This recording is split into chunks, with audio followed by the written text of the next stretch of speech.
50 cities empty, people missing, doctors dead. Why does the CCP cover it up? Xi Jinping offered to resign, pleaded for family's safety, but not his wife. China's festival markets are collapsing. 60% of vendors may not survive the year.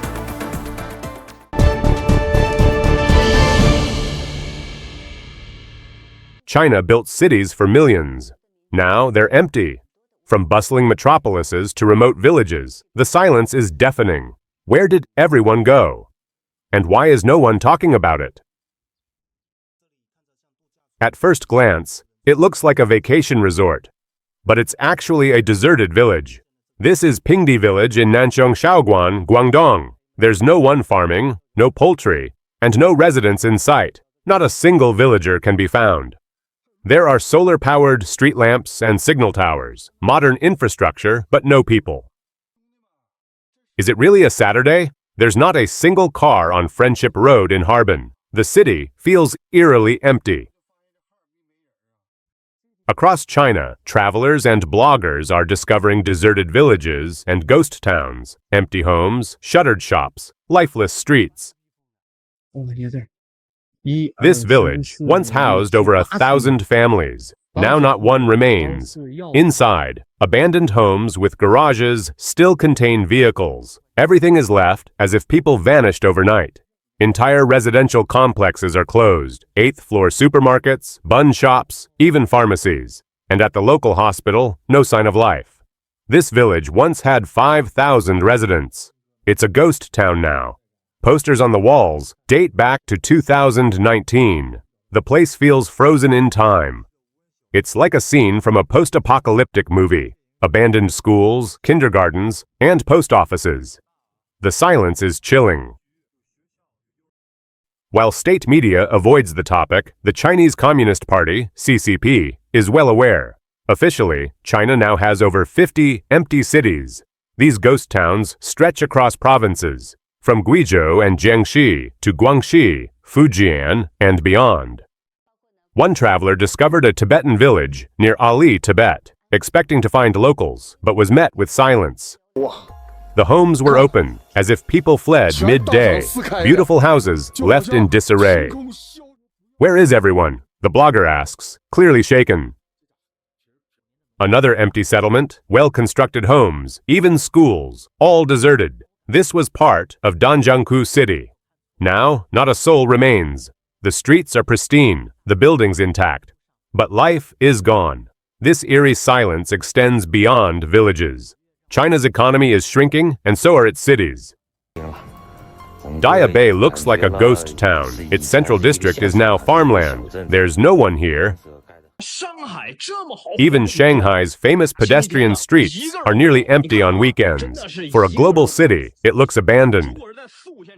Cities like Beijing, Guangzhou, and Dongguan also report barren shopping malls and silent streets, even during the Dragon Boat Festival, a traditionally busy time. The question many are asking, where has everyone gone? China's 2021 census claimed a population of 1.44 billion. But many citizens don't believe it. There's no one here. How can China have 1.4 billion people? I ate at a restaurant today. No other customers came in. This is normal now. In 1995, China had less than 1.2 billion people, yet it felt overcrowded. Streets and train stations were packed. Now, even in the countryside, fields are empty, cities silent. It's surreal. So where have the people gone? One person shared, "My younger relative died suddenly. No prior illness, just collapsed." This is happening more and more.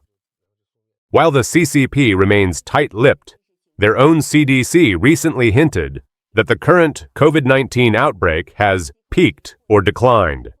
But on the ground, infections are widespread and deaths are rising.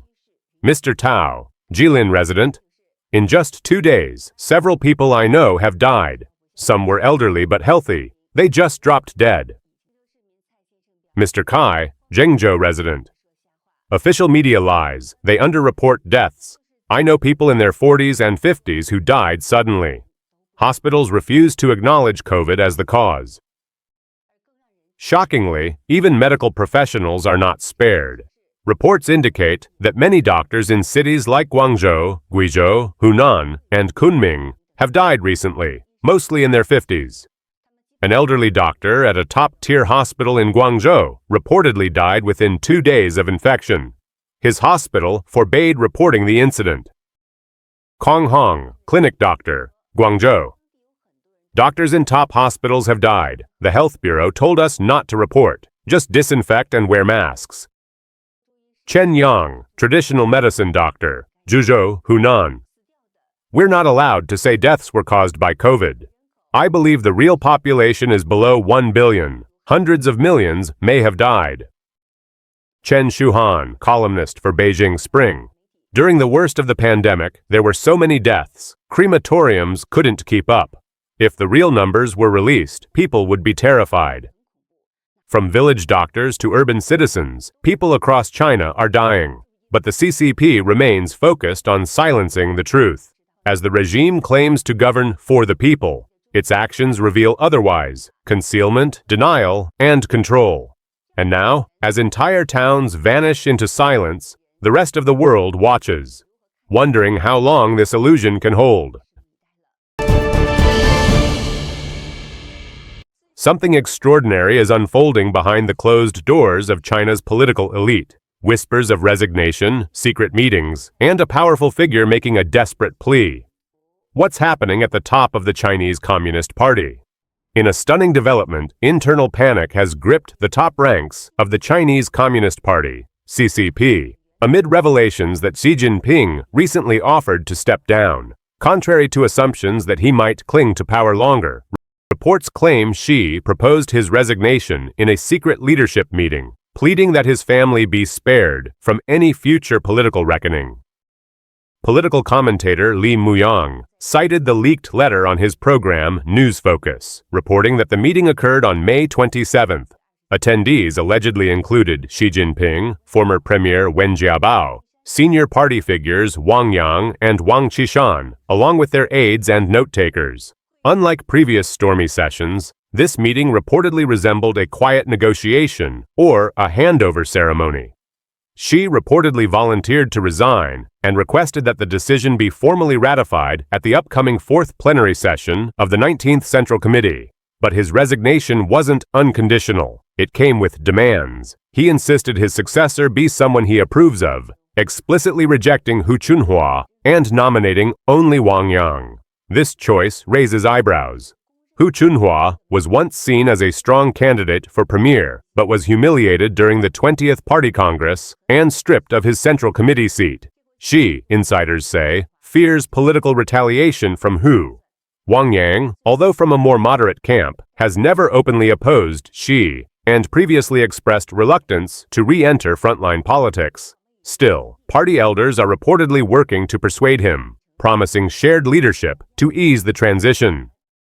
Crucially, Xi's resignation terms also included guarantees for the safety of his immediate family, his sister, brother, and daughter, and a request to preserve his father, Xi Zhongxun's memorial site. Curiously, he made no mention of Peng Liyuan, China's former First Lady. Peng's absence from state affairs has raised speculation for months. When Xi visited Southeast Asia in April, her schedule was notably empty, adding to the mystery.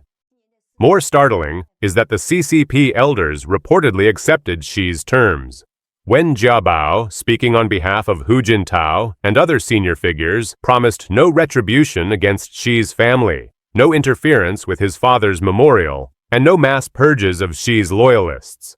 In effect, step down quietly, and the system remains intact. But is the deal truly that simple? Li Muyang warns that this peaceful exit may not hold. Should Xi regain influence or the political winds shift, those same elders could face retribution. And with China's political future uncertain, some analysts believe that if the CCP eventually falls, both Xi and the elders may be held accountable. The conversation turns darker when examining the recent death of Su Qiliang, former vice chairman of the Central Military Commission. His funeral was held quietly at the Air Force compound, with no attendance from senior military brass, no official ceremony, and no state honors. Highly unusual for a figure of his rank. Was his death natural or the result of a political purge? Journalist Zhao Lanjian called it a clear sign of demilitarization, noting how quickly Xu's legacy has been erased.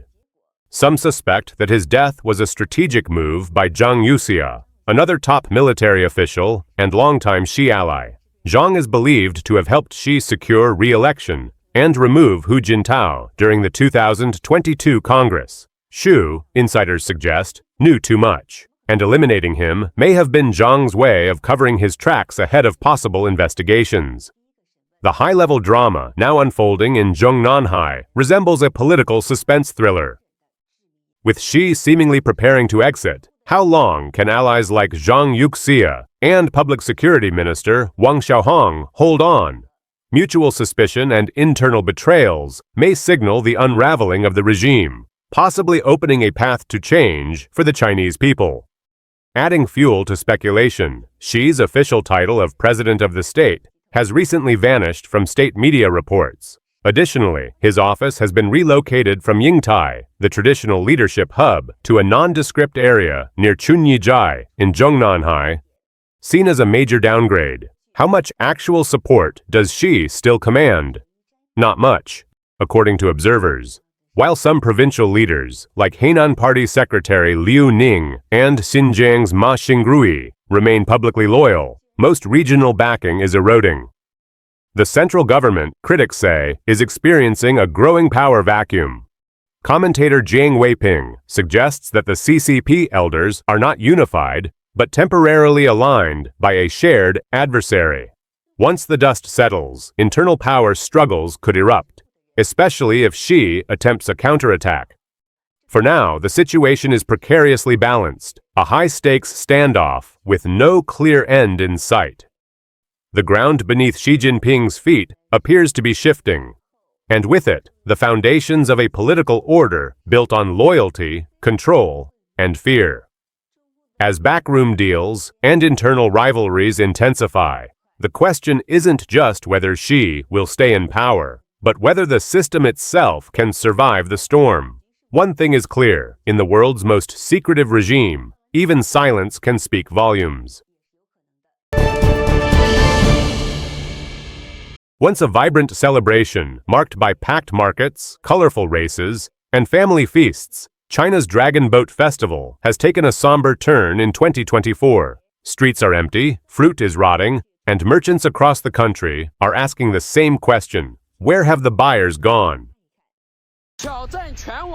Today is my first day open, but it's been tough.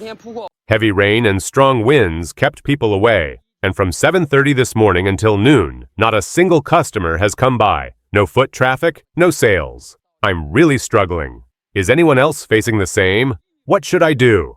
It's completely empty here, and I'm honestly very worried. In previous years, the Dragon Boat Festival buzzed with shoppers buying zongzi and gifts. This year, silence.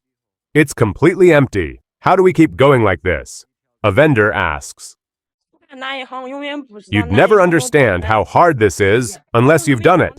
We worked night after night, but watermelon prices are down, while costs for fertilizer, pesticides, and labor stay high. I can't recover my investment, not even pay my workers. It's not just me. The watermelon market in Sichuan and Chongqing has completely collapsed. The normally lucrative weekend before the festival is now quiet. In previous years, this was our busiest time. But this year, empty stalls and a few gift boxes. The whole industry feels hopeless. The Dragon Boat Festival, held annually on the 5th day of the 5th lunar month, is traditionally a time to ward off evil and celebrate with food and family. But this year's version feels eerily different. If we don't sell it, it just sits and rots, says a fruit vendor.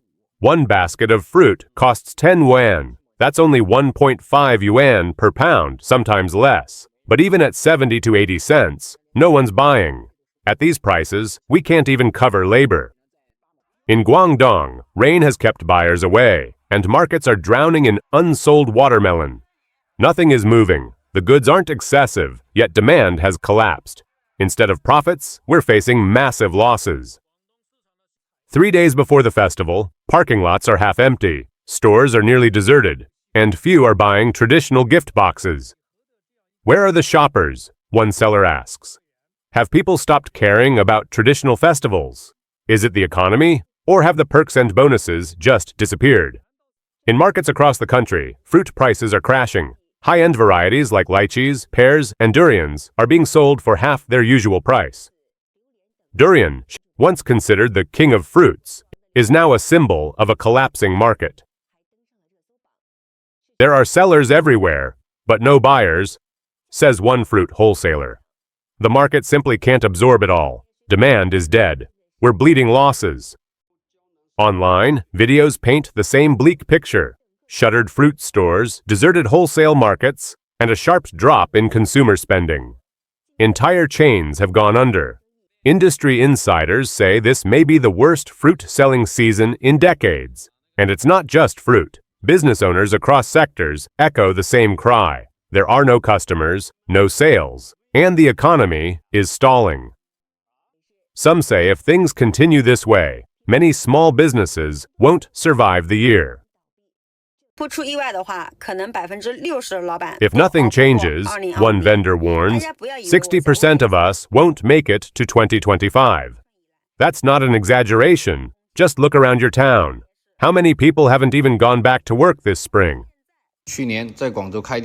Last year, 70% of the 50,000 restaurants that opened in Guangzhou went bankrupt. This year is even worse. We thought 2023 was bad, but 2024 is like the hard mode of last year. Chains are closing, one after another. Many didn't even last 6 months. A once booming consumer culture now appears to be unraveling, not just during holidays, but across daily life. As unsold fruit rots and vendors close their doors, the broader question looms. In the world's second largest economy, are 1.4 billion people simply choosing not to spend? Or can they no longer afford to?